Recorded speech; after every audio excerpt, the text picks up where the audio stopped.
giving all praises, honor, and glory to our power, Yahweh. Bahasham Yahweh Shah, Bahasham Machak, the honors, the apostles, the bishops, and the elders of Great Millstone. Peace and blessings to the whole elect of the tabernacles of David scattered throughout the four corners of the earth, wherever you may be. Wherever you may be, Shalom, Yahshua, Shalom. All right, this will be real quick. Just got two pieces of news because there's so much news dealing with this, but it's the talk of everybody's town right now. This terror situation, and there's been talk over ports or something like that, trucks and things of that nature, in L.A.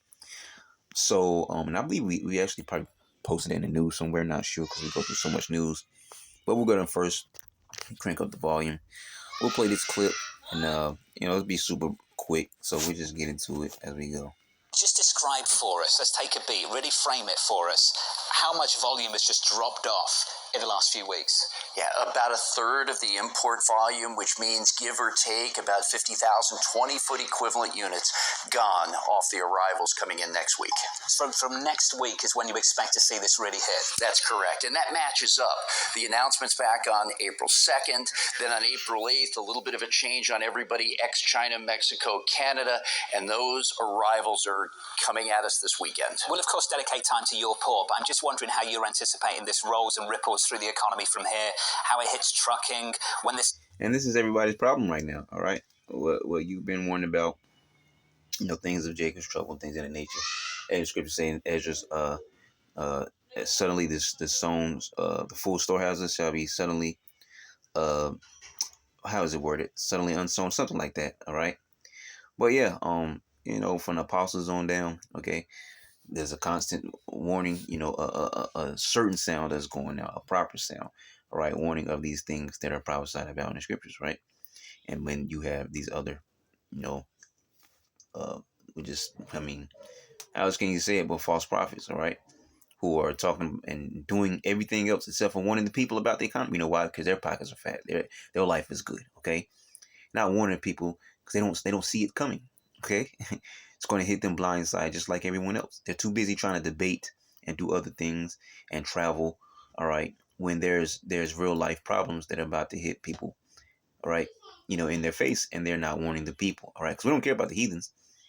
We're to warn one another, all right? So if you're a watchman, all right, that's what we do, all right? We warn the sheep of the trouble that's coming, all right? So, they don't get caught up in it, all right?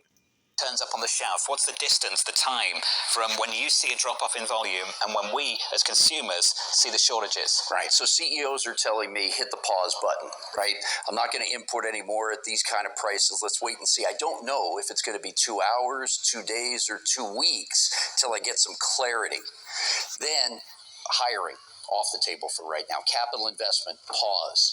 And the retailers are telling me that realistically, with even the 10%, I'm going to have to pass it on to the consumers. So how much is this really coming from all over? It's not just about China. This is about really global trade coming to a standstill until there is a much greater degree of certainty and a much lower tariff rate than even the baseline that's been put out there. Yeah, when I was last with you all, Lisa, I said global trade's going to slow, economies will follow, and that's exactly what we're seeing. Back in November, so many of us were wringing our hands about 4% inflation. We've just added 10 percentage points to imports coming out of Southeast Asia for our port, and these unbelievable numbers out of China. How much are you going to see a real decline in dock workers if this goes on? Yeah, this is the question. So the trucker hauling 4 or 5 containers today, next week, she probably hauls 2 or 3. The dock workers are no longer going to see overtime and double shifts. They're going to probably work less than a traditional work week, starting right off the bat. Like it says, Zechariah 8:10. All right. How is it worded? Zechariah 8:10. Because I don't want to jump over there to my Bible. But it says that there was no hire for men or beasts. Just paraphrasing, right? And another thing, I like how he slid in there, dock worker, this and that, and then he slid in there, she, right? What do you mean she? Oh, okay, we get it. You didn't want to just say he, right? But whatever, all right? Every 4 containers mean a job. So when we start dialing this back, it's less job opportunities. And what happens if we get a deal? If we get a deal, it's going to take about a month. Let me walk you through that real quick. About 2 weeks to get the ship repositioned around these major ports, from Qingdao to Shanghai to Xiamen, load up all those containers, and then another 2 weeks to steam across the Pacific to get to us. This is important because now we're talking about spring and summer fashion. So we're kind of at a crux here that we've got to have something pretty quick. And back to school, which That's is, right. I think, very critical when it comes to political pushback for this administration. We have a story out, it was anecdotal reporting as well. We've heard about China quietly starting to exempt about a quarter of U.S. imports. Are any U.S. importers exempting Chinese tariffs? Is there a way to get around the 145%? Not really. There may be some exceptions, Anne-Marie, maybe a little bit going north or south of us, but realistically speaking, nobody is out there talking a lot about, hey, I got a better deal coming out of China right now. The Flexport CEO joined us earlier in the week, and he said ocean freight is down 60% from China. When do we see 100%? Good question. It depends on how long this goes. We heard the reports overnight through Bloomberg that the folks in China are thinking about talking. What does that mean? Okay, great, but we've got to get a move on here. The other thing is that retailers are saying we've got about 5 to 7 weeks of normal inventory in the country right now. Then we start to see spot shortages if it goes out much beyond this. Yeah, we spoke of before, all right? When we spoke about backstock and things of that nature, all right? Shelves aren't empty like people think. Because if I go to Walmart right now or Food Line or somewhere, I'm going to see stuff all over the shelves. But eventually, all right, we're going to come to the point where we're not going to be able to find certain things, all right? So, if I can, if anything, I want to definitely get some water, all right? Because I know how that water will be some of the one of the first things to go, all right? It could be things on every shelf. You walk down that aisle with water, and they will be empty, all right? And there's only so much backstock on water as any other item, okay? But like I said, this is the elephant in the room right now, because this is beginning, is about to begin to start affecting people, okay? But which of course for the average American citizen, they think that life is great because they're good, all right? A lot of people live, more well-off life, and they think things are just great, but it doesn't matter, all right? The Lord's going to do what the Lord's going to do, and they're going to find it the hard way. So here's another one. Everybody knows this guy, right? Speaking on it. What's up, guys? Some important things to talk about here. We've got Slock. He is basically the head guy over at Apollo, putting out a forecast here for the weeks ahead of what they expect to happen. And we've never seen a forecast like this. It's super grim. He's basically stating the obvious, and what I've been trying to tell you guys this whole time, that the ports are a ghost town, and they're going to continue to be all the way up to the week of May 10th. Especially. And this is when it's really going to hit home hard. He is warning that store shelves are going to be empty. He's talking about stores that carry all types of product, because people don't realize how much the Chinese goods are in those stores. They're going to get taken by surprise. Hey, we talked about that, didn't we? All right. China said we'll do all right. We just fine with our American products and things of that nature. But America can't say the same. All right, because they have more import of goods into this country than they have export, and the mass majority of those goods coming in come from China, man. All right, and this is a place that you slap the tariffs on, the highest. Okay, you think that it wasn't strategically done? All right, for the effect of society, of course it was. Time. I'm going to try to stitch in a video clip at the end here of people outside of a Costco, the line wrapped out and around the building. And the people are saying they've not seen anything like this since COVID. So during COVID, people were saying, well, my store's fine. And then the next thing you know, because they didn't listen, they ended up getting blindsided. They seen it all happen. They watched it, but they went to the store and they were like, oh, everything's fine. And they didn't stock up. The next thing you know, their store got hit. And this is going to reach far and wide. This is going to reach not just across the country here in America, but and I didn't know he was going to speak about it because I haven't watched this yet fully all the way through. But I'll see if I can find something on that Costco thing he just mentioned. I guess whenever we kind of buckle in for some news, if that digs up or comes up, add it to the news. But it remains to be seen as of right now. It's going to have reverberating effects around the globe. So long lines already forming at these stores. Warning signs being put out left and right, and it's crunch time. It's actually already begun. So this is going to escalate. I would say have a plan, start growing, Sun shining, it's spring. Have some chickens to produce eggs. Say you can do a lot of growing. Yeah, you can grow things. You can get, but that's time consuming. All right. No one knows how long we're gonna be here. All right. All them, you know what I mean? And pineapples I eat. Okay. I could have been took off the top of the plant, peeled the leaves back, found some roots, dumped it in water, potted it in soil. But you know what? It's going to take 2 years for it to actually grow into a pineapple tree. I got 2 years to grow a pineapple tree. Okay. Maybe if I thought about it back in the past, I would have one right now. But as of right now, I can't do that. Okay. And you see, sometimes you see Jake, with enough little extra field in the yard. They don't even live in the country, just, and they plow on the land. But all that does, it's not going to matter at the end of the day. When the Lord, really hits this place, all right, with that full on Jacob's trouble, ain't nothing that anybody does is going to be able to help. All right, all the doomsday prepping in the world ain't going to be able to. Now, I'm not saying that not to go and get extra things. If you can get certain things, by all means, get them. But at the end of the day, don't stress yourself over, because if you can't get it or if you can't afford it, hey, then may the Lord be with you. All right, may the Spirit of the Lord be with you, because He is. Okay, so we don't worry, but it doesn't mean that we still shouldn't move with wisdom. If we can do something, then we might as well do it. Okay, so let's keep going. And start growing. It's that time anyway. And try your hand at a garden. This is going to help in terms of the food mitigation. That's the most important right now. Also, try to pick up some filtering to clean water, any water that you can catch as well, to reduce cost in that region. And ultimately, to do that, you want some charcoal, and not just any regular charcoal. There's a certain charcoal you have to get to really filter. Okay, which you can buy it, I guess, unless that comes from China. Might not find it. Well, yeah, there's a certain charcoal that you can buy yourself and, filter your water. But that's like I said, that's all doomsday stuff, man. Now, not saying that we don't think of certain things, but ultimately, at the end of the day, we trust the Lord, all right? All those other things are second hand, all right? Knowing certain things or, doing certain things, those are second hand. The number one thing is our faith in the Lord, all right? That's the thing that drives us, all right?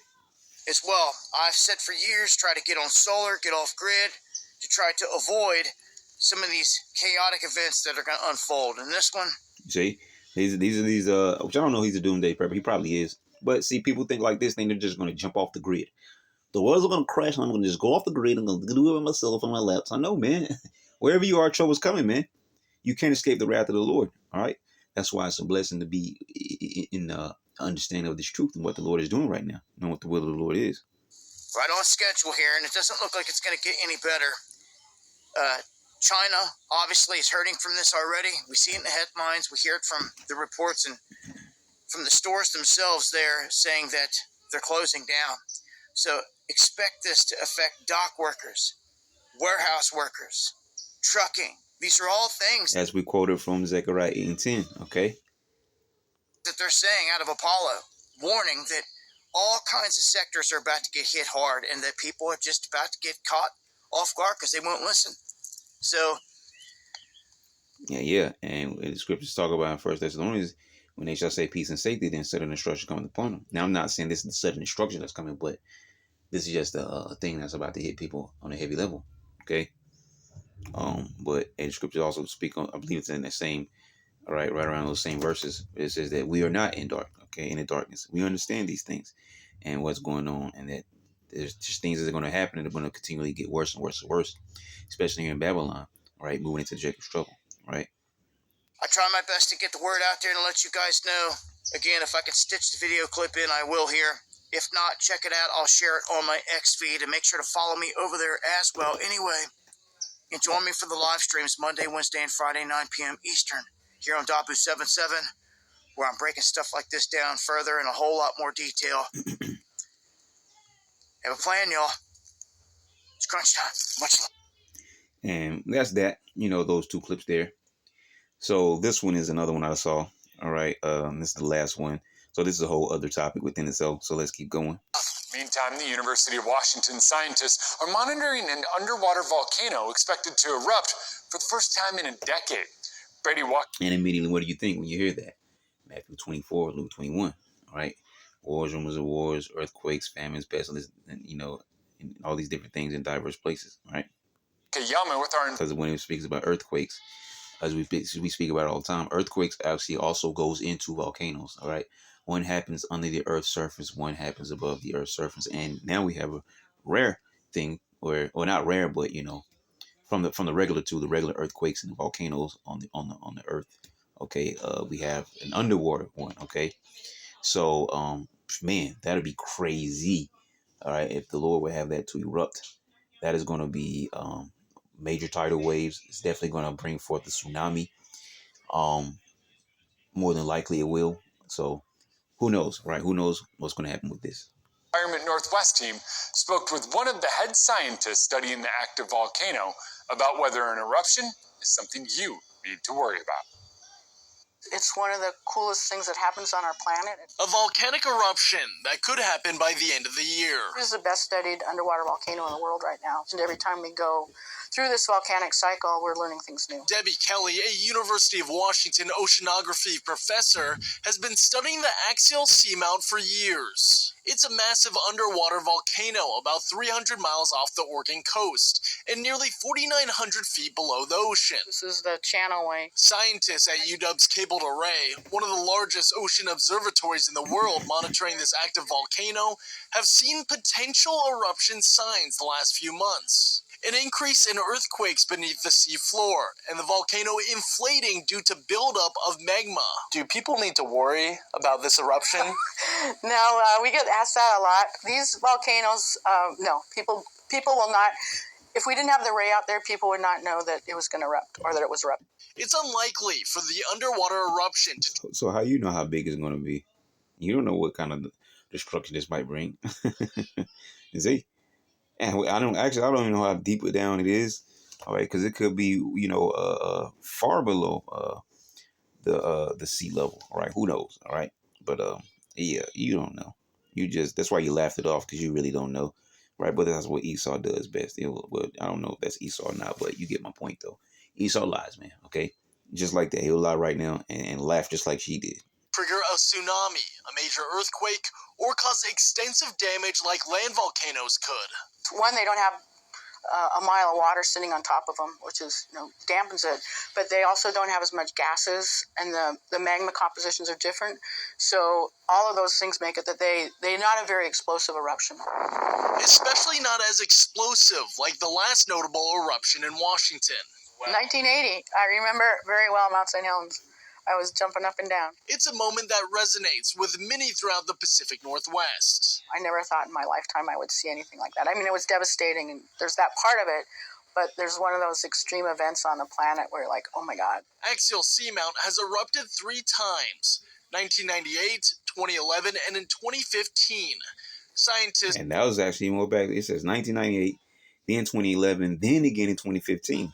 So why can't the Lord do it again now in 2025 or 2026 and make it major?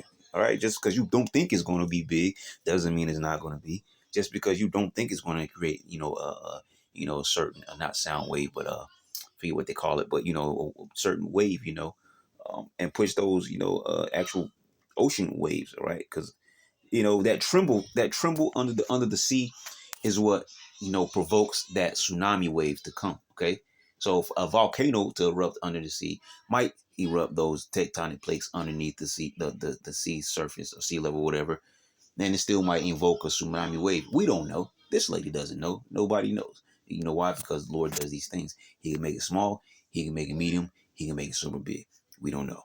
Don't have an exact date when it could erupt next, but Kelly will let us know when it does. Oh, for sure, we'll let you know. You could wait a lifetime and never see one of these things, especially when it's underwater. And so the opportunity to witness things that almost nobody in the world's ever seen before it's a big discovery, right? For Environment Northwest, I'm Brady Wakayama. And that's pretty much it for those it was 3 clips, but 2 dealt with the same thing. All right, one was just talking about this underwater volcano. So I just wanted to jump into those things real quick. All right, that's the end of this. We pretty much just make it probably a current state. So that was it. All right, Shalom.